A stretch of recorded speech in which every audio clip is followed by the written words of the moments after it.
Kas turėtų atsitikti, kad būtų prarasti investuoti pinigai? Tai yra vienas dažniausių klausimų tik pradėjusių ar dar tik planuojančių pradėti investuoti pinigus asmenų ir kad geriau suprasti, kaip kas turėtų susiklostyti ir kokia bendrai yra tikimybė prarasti investuojamus pinigus, pirma, reikia suprasti, kaip iš techninės pusės veikia investavimas. Kai investuojame į konkrečią kompaniją, viskas gan paprasta. Jeigu kompanija bankrutuoja, investicija lieka bevertė. Jeigu kompanija auga, didėjo jos vertė, didėjo kompanijos akcijų kaina, kas reiškia, turimą investiciją galime parduoti brangiau nei pirkome. Jeigu kompanija veikia pelningai ir išmoka gaunamą pelną dividendų pavidalu investuotojams, dar ir gauname pasyvias pajamas už turimas investicijas. Tai renkantis pavienės kompanijas, į kurias investuoti, svarbiausia atsirinkti kompaniją, kuri turi potencialo augti, uždirbinėti pinigus ir kad jos tikimybė bankrutuoti būtų kone neegzistuojanti. Pabandykime įsivaizduoti, kas turėtų atsitikti, kad bankrutuotų aprangos grupė, Ignitis, Microsoft, Johnson & Johnson ar Apple kompanijos. Tai kokia yra tikimybė bankrutuoti šioms kompanijoms, tokia yra ir tikimybė prarasti visus savo investuotus pinigus, investuojant į minėtas kompanijas. Toliau kalbėsime apie investavimą į fondus, kas yra skirtingų akcijų paketai ir kur dirba profesionalūs turto valdytojai ir perka, parduoda investicijas, uždirbinėjant pinigus. Ir čia pabraižysiu schematiškai. Čia esame mes su savo pinigais, mes norime, kad mūsų pinigai uždirbinėtų mums pinigus, bet mes nenorim būti profesionaliais investuotojais. Tai ką mes darome? Mes pervedam pinigus į fondo surenkamąją sąskaitą, investuotojų turtas nuo fondų turto yra atskirtas, fondui nepriklauso nei pinigai, nei investicijos, fondas tik juos valdo. Tuomet fonde dirba profesionalūs investuotojai, kurie prižiūri investicijos ir štai kaip jie tą daro. Yra 3 žinomiausi pasaulio vertintojai, kurių analizėmis ir vertinimais pasitikė ir vadovaujasi investuotojai visame pasaulyje. Tai Moody's, Fitch Ratings ir Standard & Poor's. Pastarasis yra turbūt žinomiausias. Tai šie 3 paprastai tariant vertina kompanijų ir valstybių gebėjimus vykdyti savo finansinius įsipareigojimus ir imsiu pavyzdžiui Standard & Poor's geriausių JAV įmonių vertinimą. Tai vertinimo įstaiga iškategorizuoja visas ją veikiančias kompanijas pagal tuos pačius kriterijus, po 500 kompaniją braukia brūkšnį ir sako, šios įmonės šiuo metu yra pačios geriausios. Ir fonde dirbantis valdytojai vadovaujantis šiais kriterijais šiuo sąrašu perka geriausių kompanijų akcijas. Kai kurie fondai visiškai kopijuoja šitą sąrašą, kai kurie fondai leidžia savo šiek tiek nukrypti nuo vertinimo, jeigu mato, kad tame yra tam tikros potencialios naudos. Geriausių kompanijų sąrašai būna atnaujinami kas 3 mėnesius, kai kurių kitų fondų vertintojų, ne fondų, o rinkos vertintojų būna ir rečiau vertinami, Standard & Poor's kas 3 mėnesius ir išėjus naujiems vertinimams fondo valdytojai jais besivadovaujant pakoreguoja, kur yra investuojami investuotojų pinigai. Fondų valdytojų už darbą pasiema savo procentinę dalį nuo valdomo turto dydžio, tai gali būti 0,1% dydžio mokestis ir tai gali būti procentas priklausomai nuo darbo sudėtingumo ir kaštų, su kuriais susiduria pats fondas. Bet šis procentas būna fiksuotas ir nekinta. Nebus taip, kad kelis mėnesius bus 0,1%, o tada padidės iki procento. Vėlgi 0,1 minėtas procentas yra metinio dydžio, tai jeigu esam suinvestavę $1000 arba eurų, tai sumokėsime eurų arba dolerį.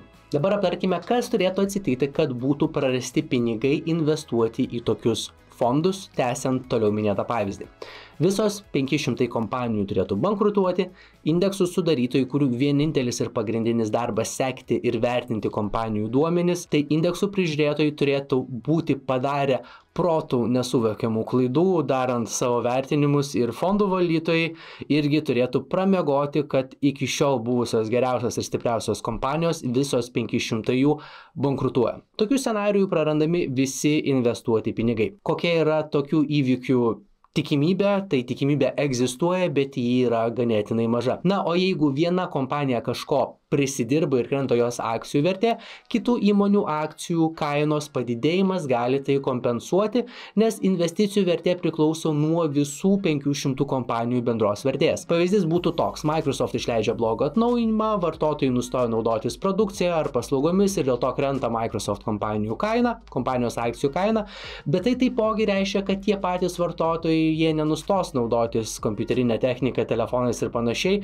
jie tikėtina pradės naudotis Apple produkcija arba Androido produkcija, čia jau priklausomai nuo kiekvieno preferencijų, ir dėl to kyla šių kompanijų akcijų kainos, kurios konkuruoja su Microsoftas, o fondas perka tiek Microsoft, tiek Apple, tiek Google akcijas ir panašiai. Tai mes investuojant į fondą įgyjame teisę į fondo perkamą turtą ir šios mūsų investicijos vertė priklauso nuo absoliučiai visų kompanijų vertės, kas sumažina investicijų vertės svyravimo riziką. Tai aptarėme, kas turėtų atsitikti, kad būtų prarasti investuoti į fondus pinigai. Dabar parodysiu vieną iš būdų investuoti į minėtą 500 geriausių JAV įmonių fondą, po to parodysiu 3 skirtingus būdus investuoti į fondus ir kas atsitiktų, jeigu bankrutuotų kuris nors iš finansinių paslaugų tiekėjų, per kurį mes investuojame į fondus. Pirkti vertybiniams popieriams bus reikalingi brokeris ir vertybinių popierių sąskaita.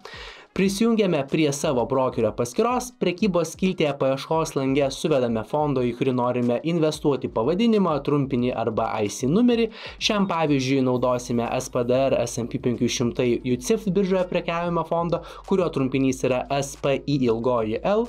Tai paieškos lange suvedu norimą pirkti fondo trumpinį, pasirenku jį, nurodau, kiek fondo vienetų noriu pirkti, pavyzdžiui 10, iškart matau, kiek bus investuota pinigų, spaudžiu pateikti pirkimo užsakymą, patvirtinu ir viskas. Ką tik matėte, kaip paprastai atrodo vertybinių popierių įsigijimas per Freedom24 online brokerį, kuris taiko vienus mažiausių mokesčių už vertybinių popierių įsigijimą Europoje. Nusipirkti akciją ar fondo vienetą kainuoja tik 2,02 €. Pačio holdingo, kuriam priklauso brokeris, akcijas galima įsigyti Nasdaq vertybinių popierių biržoje.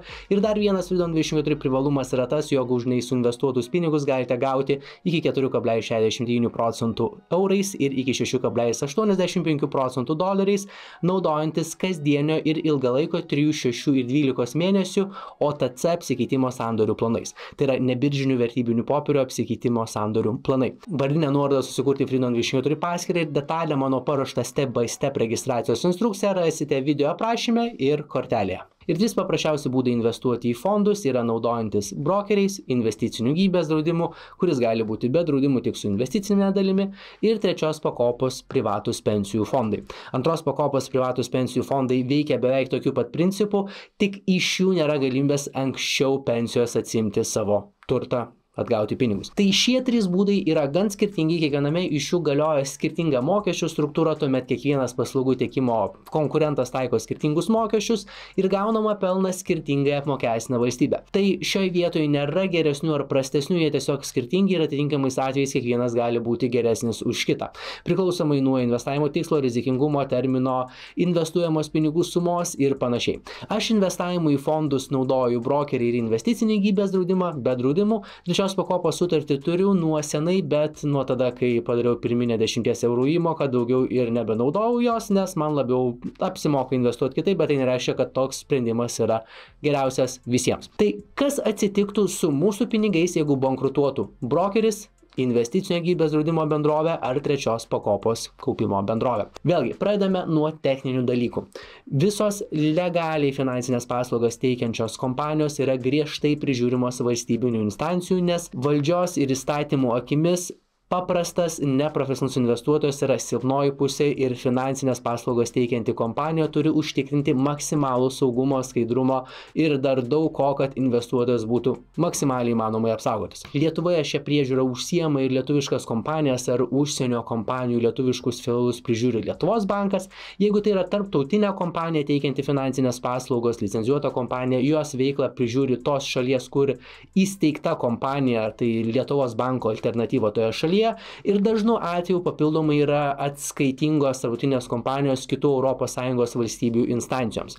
Tai valstybinės instancijos prižiūri ir rūpinasi investuotojų saugumu net iki tokio lygio, kaip kuri kompanija gali ar negali reklamuoti savo paslaugas ir kompanijos tuo griežtai laikosi, nes jeigu jos neteks savo veiklos licencijos, jų verslui tiesiog galas. Tai kas atsitiktų, pavyzdžiui, su mano ar jūsų investuotais pinigais bankrutavus brokeriui, investicinio draudimo kompanijai ar 3 pakopos kaupimo kompanijai? Nieko, nes nei vienai, pavadinkime, investavimo tarpininko kompanijai nepriklauso investuotojų pinigai ir turtas. Tos kompanijos tik vykdo nurodymus, kaip tarpininkai perkant, parduodant ir registruojant, kiek kuriam investuotojui kiek priklauso turto. Turto, kuris yra atskirtos nuo pačios kompanijos valdančios pinigus turto. Tai jeigu tarpininkas baigia, stabdo savo veiklą, bankrutuoja, investuotojai atsiema savo turtą arba jisai būna gražinamas bankroto administratorių. Tai ar gali bankrutuoti kompanijos, fondai ir tarpininkai? Žinoma gali. O vat kokia yra to tikimybė ir kas tokiu atveju atsitinka su mūsų investicijom, tikiuosi dabar yra aiškiau ir dabar galėsite užtikrinčiau priimti savo investicinius sprendimus, pasirinkti savo tinkamiausias priemonės ir panašiai. Jeigu patiko šis video, būsiu labai dėkingas, jeigu prisidedant prie šio kanalo augimą spragteltumėte like mygtuką, jeigu norite būti tarp pirmųjų gaunančių naujausią turinį apie investavimą ir investavimo idėjas, spauskite subscribe ir ant varpelio. Freedom24 vardinė registracijos nuoroda ir video instrukciją, kaip pasidaryti paskyrą ir naudotis brokeriu, rasite video aprašyme. Sėkmingo investavimo ir pasimatome kaip visad pirmadieniais, ketvirtadieniais ir kartais sekmadieniais.